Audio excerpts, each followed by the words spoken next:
하나님께서 인간에게 주신 최고의 축복이라면 예배를 드리는 것입니다. 오늘도 하나님께서 저와 여러분을 예배의 자리로 불러주셨습니다. 우리가 안중한 세상에 살다가 거룩한 주일 하나님 앞에 예배를 드리러 나와왔습니다. 우리의 발걸음을 인도하신 하나님께 감사합니다. 창조주 하나님, 피조물인 인간과 만남의 시간이 바로 예배라는 것입니다. 예배 시간에 하나님의 임재가 임하는 줄로 믿습니다. 지금 우리 가운데 하나님의 영이 운행하고 계심을 믿습니다. 하나님은 예배 중에 찾아오셔서 상한 심령을 회복해 주실 것입니다. 영혼을 새롭게 만들어 주실 것입니다.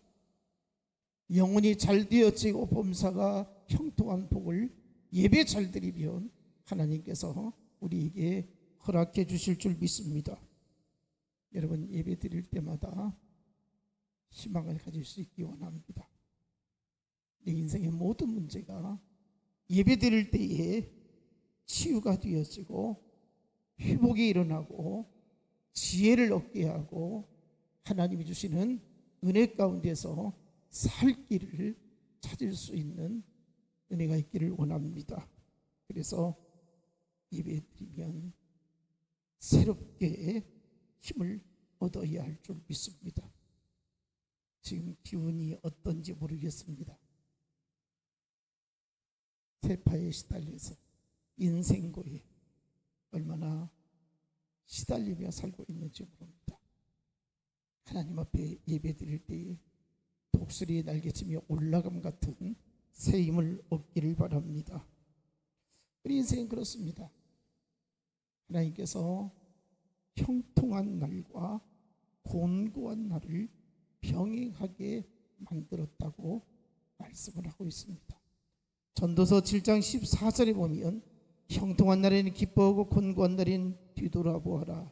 이 두 가지를 하나님이 병행하게 하사 사람이 그의 장래일을 능히 헤아려 알지 못하게 하셨느니라. 여러분, 어떻습니까? 형통한 날이 있는가 하면 곤고한 날이 우리에게 찾아오기도 합니다. 참 행복할 때가 있는가 하면 불행하다고 느껴질 때도 있습니다.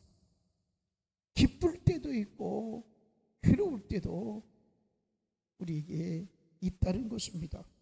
우리는 그때그때마다 어떻게 대처하고 있습니까? 어떻게 풀어가고 있습니까? 예수 믿는 사람들은 달라야 합니다. 우리도 세상 사람들처럼 똑같이 곤고한 날을 맞이할 수 있습니다. 힘겨운 일을 얼마든지 겪을 수 있습니다. 실패를 맛볼 수 있습니다. 내 힘으로 감당할 수 없다고 여겨지는 문제를 봉착할 때도 있습니다. 그때에 우리는 어떻게 풀어가고 대처해 나가고 있는가 하는 것입니다. 우리는 어떤 상황 가운데서도 하나님이 어떻게 인도하심을 바라볼 수 있는 믿음이 있어야 한다는 것입니다. 하나님은 사람이 그의 장래일을 능히 헤아려 알지 못하게 하셨다고 그랬습니다. 우리는 하루, 이틀, 3일, 한 달, 1년 후에 인생의 계획을 가지고 살아가고 있습니다. 또 때가 되어지면 내게 이런 일이 찾아올 것이다 라고 생각을 합니다. 그러나 내 생명조차도 내가 주장할 수 없습니다. 언제 어떻게 무슨 일이 일어날지 알 수가 없는 것이 우리의 인생인 것입니다. 장래일을, 앞으로 될 일을 알 수 없는 것이 우리들이 살아가는 인생입니다. 우리는 불확실한 세상에서 하루하루 살아가고 있습니다. 그런데 사람들은 본능적으로 그렇습니다. 앞으로 희망적인 생각을 더 크게 갖기보다는 두려움이 또 어려운 일이 닥치는 아니할까 한 불안감을 더 크게 갖는다는 것입니다. 여러분, 예수 믿는 사람들은 미래를 하나님께 의탁하면서 살아야 되는 것입니다. 오늘 젊은이들이 의외로 점쟁이를 많이 찾는답니다. 무당을 잘 찾는다고 해요. 서울 강남에 그 지식인들이 살고 있고 제법 똑똑한 사람, 지성인들이 살고 있는 그 지역에도 이 무당 점쟁이들이 아주 고급 건물에 고급스럽게 보여지는 사람들이 미래에 대한 궁금함을 듣기를 원한다는 것입니다. 우리가 흔히 생각할 때는 미신적인 것이 있고 또 좀 연세 많으신 어르신들이 그러한 그 미래에 대한 점을 궁금해하는 것 같은데, 사실은 요즘 젊은 청년들이 그렇게 점쟁이들을 많이 찾는다고 합니다. 그것은 그만큼 세상에 대한 불안감이 많다는 것입니다. 불확실한 자기의 인생에 대해서 궁금한 것이 많다는 것입니다. 여러분, 우리 예수 믿는 사람들은 미래에 대한 것 주님께 맡기면서 살아야 되는 것입니다. 주님만 의지하면서 살아야 된다는 것이죠. 히브리서 11장 6절에 뭐라고 말씀하고 있습니까? 믿음이 없이는 하나님을 기쁘시게 하지 못하나니 하나님께 나아가는 자는 반드시 그가 계신 것과 또한 그가 자기를 찾는 자들에게 상 주시는 이심을 믿어야 할지니라. 그렇습니다. 하나님을 기쁘시게 하려면 믿음이 있어야 됩니다. 하나님을 기쁘시게 하려면 우리에게 믿음이 있어야 된다는 거예요. 얼마나 하나님의 살아계심을 믿습니까? 순간순간 우리는 하나님의 살아계심을 믿지를 못합니다. 하나님 앞에 믿음으로 나아가야 되는데 그 믿음이 나를 다스리지 못하고 살아간다는 것입니다. 여러분, 믿음이 세상을 이길 수 있습니다. 믿음이 나의 아픔을 싸매어 주실 수 있습니다. 믿음이 영육간에 치료를 해 주실 수 있습니다. 믿음이 있으면 하나님이 해결해 주실 것입니다. 여러분, 믿음이 있을 때에 기도할 수 있습니다. 믿음이 있을 때 하나님을 의지할 수 있습니다. 어떤 상황 가운데서도 하나님이 함께 하심을 바라볼 수 있는 믿음이 우리에게 있어야 할 것입니다. 하나님께서는 우리가 애타게 찾을 때에 만나 주실 것입니다. 하나님을 간절히 사모할 때에 하나님 우리와 함께 하실 것입니다. 믿음으로 사는 자에게 상 주시는 이심을 믿어야 할 것입니다. 지금도 하나님은 일하고 계십니다. 지금도 하나님 우리와 함께 하고 계십니다. 하나님 우리의 믿음의 대상이요 찬양과 경배의 대상인 것입니다. 하나님 우리 얼마나 사랑하셨습니까? 독생자 예수 그리스도를 십자가에 내어 죽기까지, 십자가에서 피 흘려 죽기까지 우리를 사랑해 주셨습니다. 그 하나님이 오늘 우리에게 믿음을 요구하고 있습니다. 믿어야 한다는 것입니다. 예배당에 앉아있지만 믿음이 없이 앉아있다면 믿음을 구할 수 있기를 원합니다. 하나님 앞에 믿음으로 살아야 된다고 주께 간구할 수 있어야 한다는 것이죠. 여러분, 우리가 살아가는 길 쉽지 않습니다. 수없이 많은 아픔이 찾아오고 고난이 찾아오기도 합니다. 그러나 인간의 생사복은 하나님의 손에 달려 있다고 고백하고 찬양할 수 있어야 할 것입니다. 정말 하나님을 신뢰하고 믿습니까? 얼마나 하나님을 의지하고 살고 있습니까? 우리는 예수 그리스도를 확실히 믿어야 됩니다. 예수 안에서 살 소망을 가져야 되는 것입니다. 이것이 은혜입니다. 성령께서 우리에게 예수 그리스도와 구주이심을 믿게 하여 주셨습니다. 그래서 하나님께서는 우리에게 믿음으로 하나님을 기쁘시게 하라고 말씀을 하고 있는 것입니다. 여러분, 믿음 없이는 하나님께 나아갈 수가 없습니다. 믿음으로 하나님께 기꺼이 나아갈 수 있는 우리들이 되어야 할 것입니다. 제가 강의를 하면서 우리 학생들에게 숙제를 했습니다. 과목이 기독교 알기라는 교양 필수 과목인데요. 40명의 수강생 중에 딱 한 명만이 교회를 다니고 예수 믿는 친구였습니다. 그러니까 39명의 학생들은 불신자들입니다. 그 친구들에게 기독교를 어떻게 하면 알게 할까 해서 숙제를 했습니다.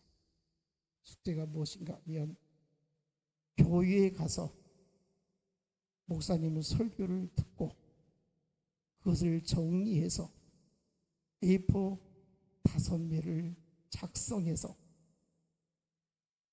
학생들 앞에서 발표하는 것이었습니다.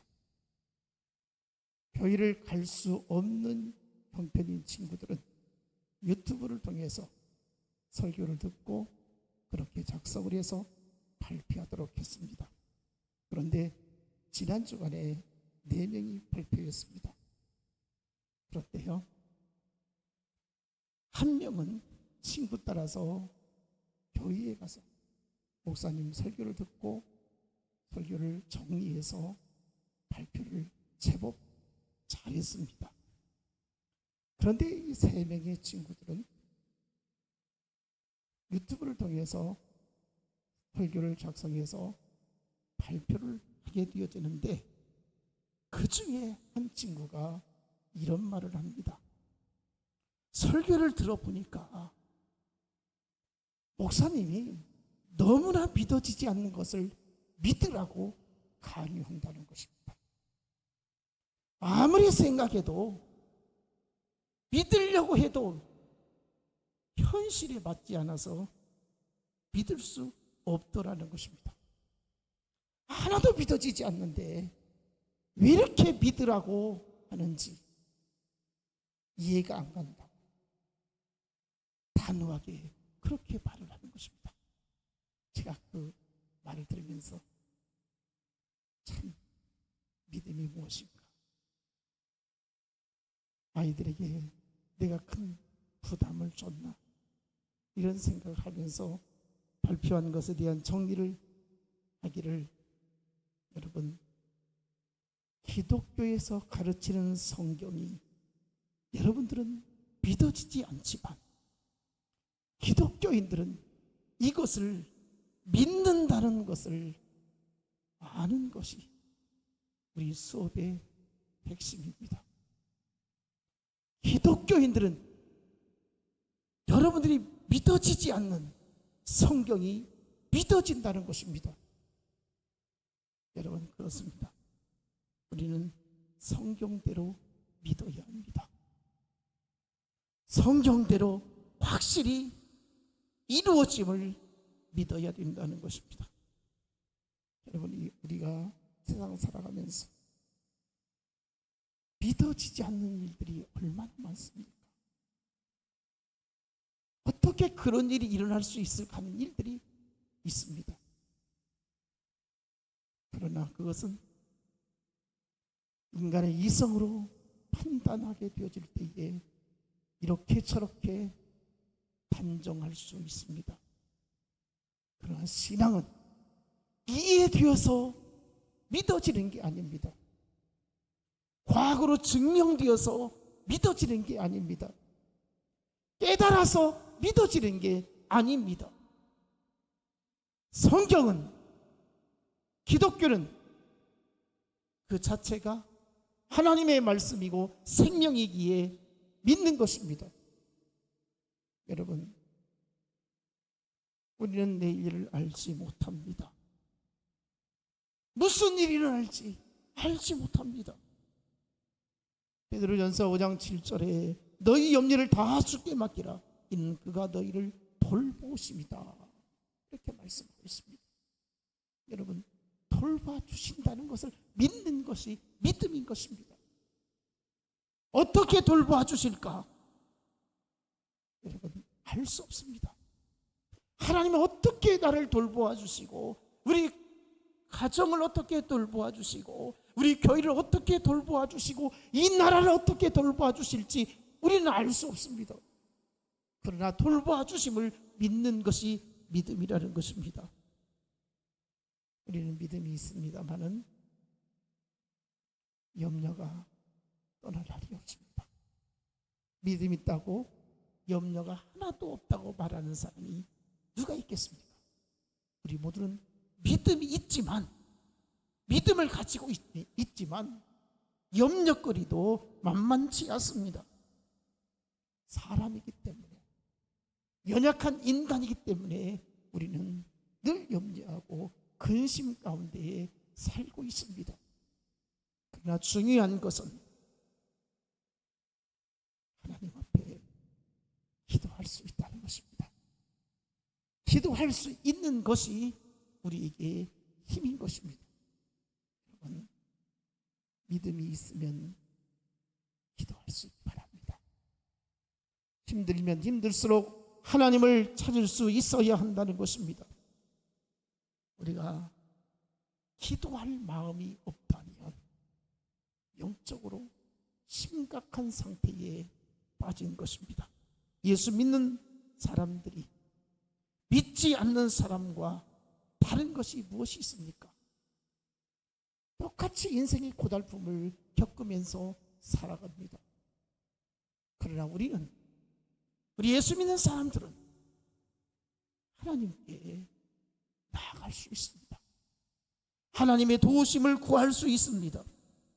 하나님이 내 인생의 주인이심을 고백하고 찬양할 수 있습니다.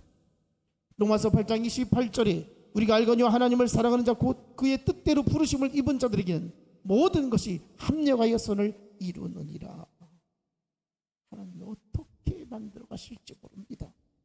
여전히 우리 인생을 하나님께서 지금 빚어가고 있다는 것입니다. 우리는 알 수 없습니다.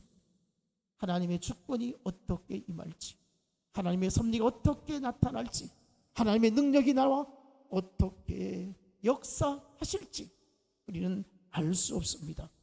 그러나 분명한 것은, 확실한 것은 하나님께서 친히 간섭해 주신다는 것입니다. 하나님이 우리를 주관해 주신다는 것입니다. 여러분, 자식이 부모를 신뢰하지 아니하면 얼마나 실망스러운지 모릅니다. 엄마가, 아빠가 무슨 말을 하게 되어질 때에 자녀들이 우리 엄마 아빠는 말한 것에 대해서 책임을 짓는 사람이다, 이렇게 신뢰를 가질 때에 부모가 자식에 대한 고마움도 갖기도 하고 또 힘이 되어지기도 합니다. 하나님은 부족함이 없습니다. 연약함이 없습니다. 누군가에게 힘을 구할 필요도 없습니다. 전능자이십니다. 그럼에도 오늘 우리에게 요구하고 있습니다. 나를 믿어달라는 것입니다. 나를 의지해달라는 것입니다. 나에게 도움을 청하라는 것입니다. 여러분, 그 하나님이 오늘 우리에게 요구하고 있습니다. 믿어달라는 것입니다. 믿음으로 나아가기를 원합니다. 지금까지 우리가 인생을 살면서 참으로 많은 일들을 경험하고 있습니다. 그 중에 행복한 일도 있었고 또 고생스러운 일, 생각하고 싶지 않은 일들도 우리에게 있었습니다. 그러나 이 모든 일들이 지나고 보니까 하나님의 뜻이 있었구나. 하나님은 합력하여 선을 이루신다고 말씀을 하고 있습니다. 하나님이 이 모양 저 모양 우리의 인생을 열어가셨습니다. 오늘 이 시간에 우리가 예수 믿고 구원받는 하나님의 백성으로서 하나님께 예배할 수 있는 이 자리에 있기까지 하나님이 합력해서 우리를 이끌어 주심을 믿습니다. 우리는 좋은 일이든 나쁜 일이든 형통한 일이든 공고한 일이든 가장 선한 길로 인도하시는 하나님의 손길을 힘입어 살 수 있기를 원합니다. 오늘 보면 시편 20편은 다윗이 전쟁을 앞두고 백성들과 함께 하나님 앞에 기도하는 내용입니다. 백성들은 다윗 왕을 하나님이 기름 부은 종이라고 왕이라고 그렇게 인정을 하면서 다윗 왕의 승리를 위해서 하나님 앞에 기도를 하고 있는 것입니다. 하나님은 다윗 왕과 백성들이 드리는 이 기도를 흡족하게 들으셨고 그들 가운데 승리를 안겨주셨던 것입니다. 여러분, 우리에게도 이런 은혜가 있기를 원합니다. 하나님께 나아가며 하나님이 승리를 안겨주시는 은혜를 체험할 수 있기를 원합니다. 오늘 본문을 보면 도와주시는 하나님이심을 찬양하고 있습니다. 응답해 주시는 하나님이심을 찬양하고 있습니다. 구원해 주시는 하나님이심을 찬양하고 있습니다. 나를 붙들어 주시는 하나님이심을 찬양하고 있다는 것입니다.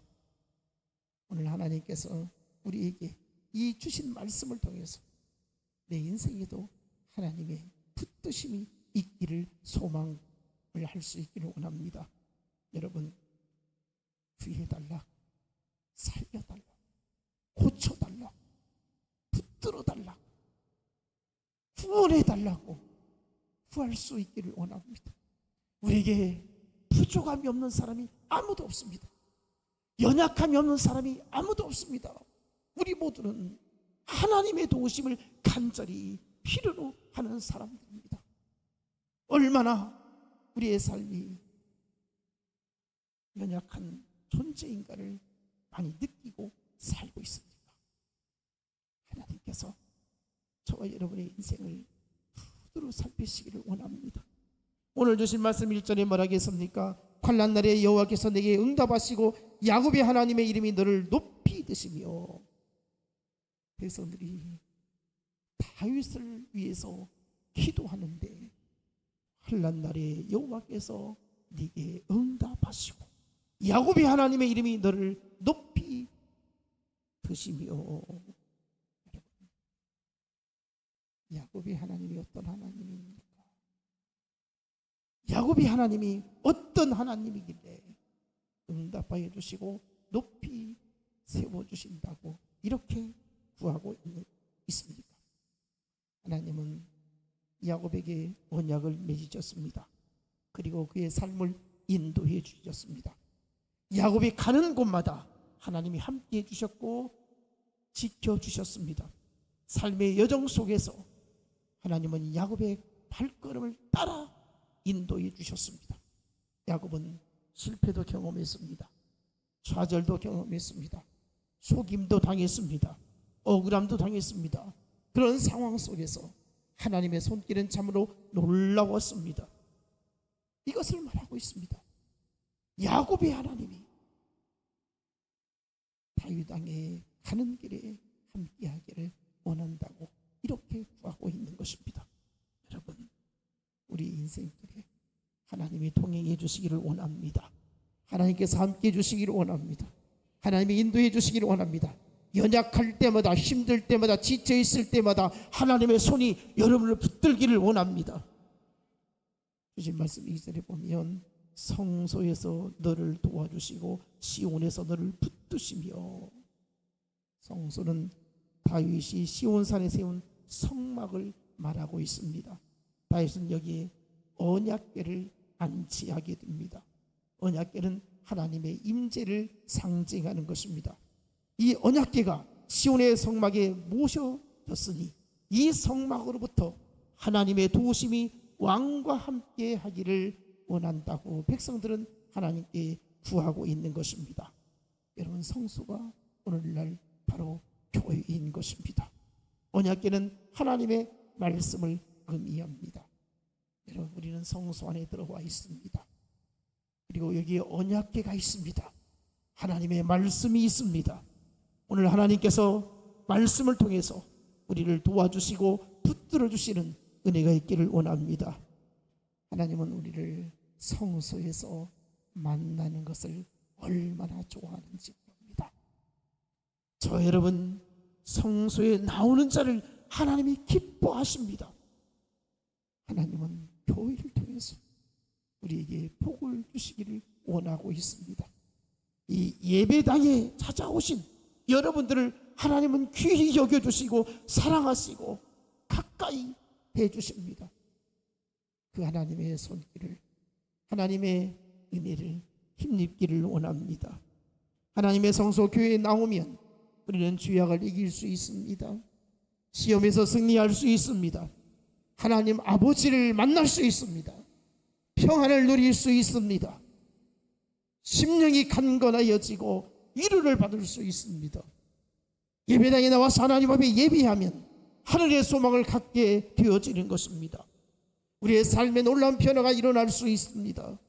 병든 자가 와서 나음을 얻을 수 있습니다. 약한 자가 강한 자로 놀라운 은혜를 입을 수 있습니다. 슬프고 이로운 자가, 고통스럽게 살아가는 자가 하나님의 은혜 안에서 살 소망을 갖게 되어지는 것입니다.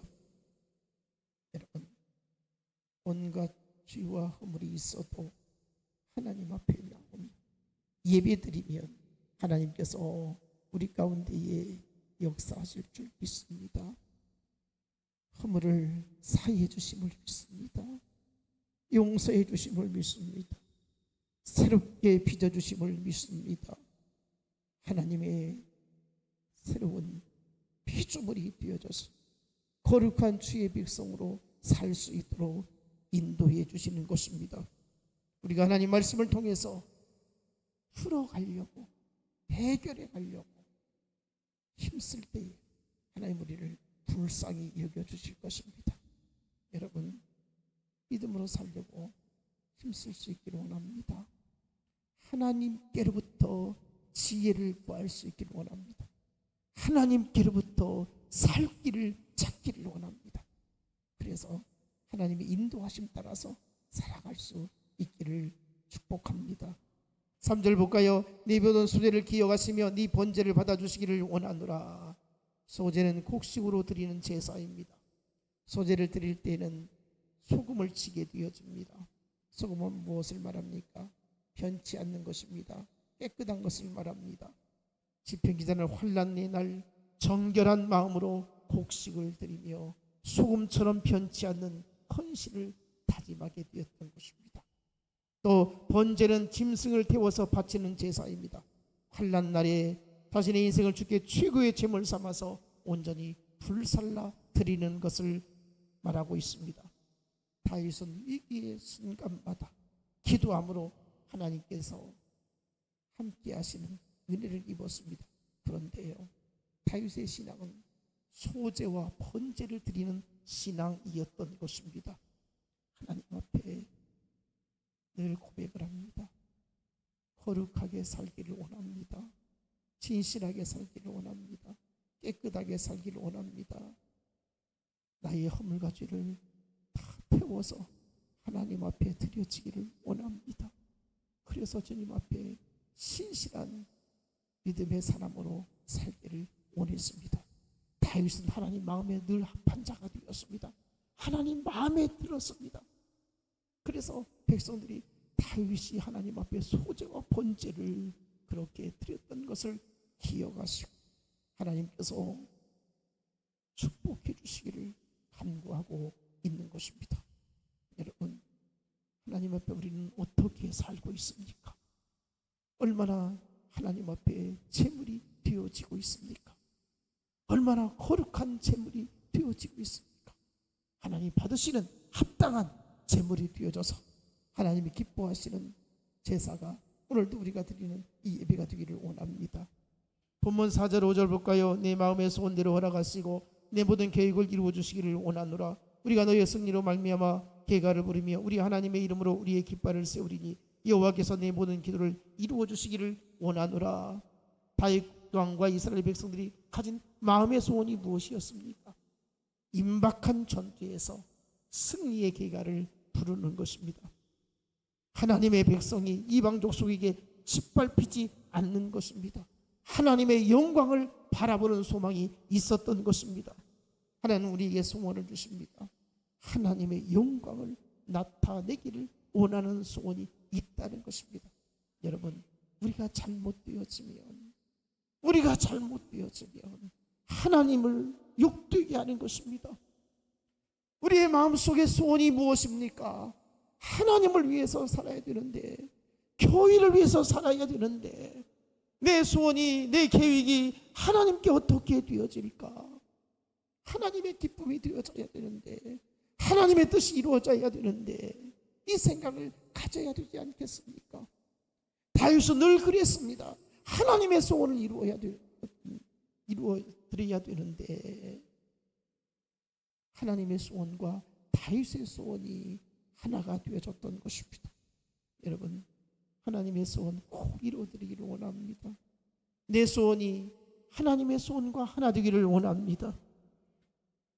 마태복음 15장 21절 보면 하나님을 향한 믿음이 크면 클수록 그 소원대로 이루어짐을 말씀을 하고 있는데, 가나안 여자가 자기 딸이 흉악한 귀신이 들렸을 때에 예수님께 나와서 소리를 지릅니다. 다윗의 자손이여, 내 딸을 불쌍히 여겨달라는 거예요. 이때에 예수님 뭐라고 말씀하십니까? 자녀의 떡을 취하여 개들에게 주는 것이 마땅치 않다. 이방 여인을 개 취급을 했습니다. 어떻게 이방 여인에게 내가 은혜를 베풀 수 있느냐 하면서 절대로 줄 수 없다는 식으로 예수님이 말씀을 하셨습니다. 그때 이 여인이 포기하지 아니하고 말하기를, 개들도 제 주인의 상에서 떨어지는 부스러기를 먹나이다, 이렇게 말합니다. 이때에 마태복음 15장 28절을 보면 예수님이 말씀하십니다. 여자여, 내 믿음이 크도다. 내 소원대로 되리라 하시니 그때로부터 그의 딸이 나으니라. 여러분, 이것입니다. 큰 믿음은 바로 하나님 앞에서 소원을 이룰 수 있다는 것입니다. 여러분, 큰 믿음으로 소원을 이루기를 원합니다. 포기하지 않는 믿음, 열정적인 믿음. 여러분, 믿음은 인내하는 것입니다. 믿음은 잘 견디는 것입니다. 우리가 견디지 못하면 소원을 이룰 수 없습니다. 우리는 수없이 포기하고 싶습니다. 저버리고 싶습니다. 떠나고 싶습니다. 그러나 여러분, 믿음으로 인내하시기 바랍니다. 큰 믿음을 가져야 됩니다. 개 취급을 당해도 이 여인이 생각할 때 얼마나 자존심 상합니까? 얼마나 무시당했습니까? 얼마나 업신여겼습니까? 예수님이 이럴 수 있습니까? 그런데 아니라 주인에서 상에서 떨어진 부스러기라도 먹기를 원한다. 얼마나 믿음의 고백입니까? 오늘 우리가 믿음으로 살려면 수없이 많은 이런 자존심 상하는 일도 많고 감당할 수 없는 힘든 일도 겪기도 합니다. 믿음으로 나아가기를 원합니다. 시편 21편 2절 그의 마음의 소원을 들어주셨으며 그의 입술의 요구를 거절하지 아니하셨나이다. 다윗이 고백한 말입니다. 하나님 앞에 내가 구했더니 내가 소원했더니 하나님이 거절하지 아니하고 응답해 주셨다고 말씀을 하고 있습니다. 오늘 주신 본문 5절 말씀처럼 우리는 승리의 계가를 부를 수 있기를 원합니다. 주님이 함께 하시면 승리할 수 있습니다. 전능하신 여호와의 이름으로 승리의 깃발을 세우게 될 것입니다. 우리가 살아가는 인생길은 치열한 전쟁터와 같은 무서운 세상입니다. 그러나 주님이 함께 하시고 주님이 붙들어 주시면 승리할 수 있습니다. 영광스러운 승리의 깃발을 높일 수 있습니다. 너희가 환난을 당하나 담대하라고. 너희가 세상에서 환난을 당하나 담대하라. 내가 세상을 이겼노라고 우리 주님 말씀하셨습니다. 여러분, 믿음이 무엇입니까? 이길 수 있는 것입니다. 승리할 수 있는 것입니다. 힘을 낼 수 있는 것입니다. 오늘 하나님 앞에 예배하고 힘내시기를 원합니다. 여호와의 깃발을 세울 수 있기를 원합니다. 여호와 니시, 여호와의 승리가 우리에게 있습니다. 반드시 승리하시기를 축복합니다. 하나님이 기뻐하시는 승리자가 되어주시기를 주님의 이름으로 축원합니다. 기도하겠습니다. 하나님 아버지, 승리의 깃발을 높이게 하옵소서. 승리의 깃발을 높이게 하옵소서. 여호와 하나님이 나와 함께 해주시고 여호와 니시의 역사가 일어나게 하여 주시기를 원합니다. 하나님, 기도할 수 있는 것이 힘입니다. 주님이 우리의 도우심이고 우리의 응답을 주시는 전능자이심을 믿습니다. 영광을 받아 주옵소서. 축복해 주옵소서. 예수님 이름으로 기도합나이다. 아멘.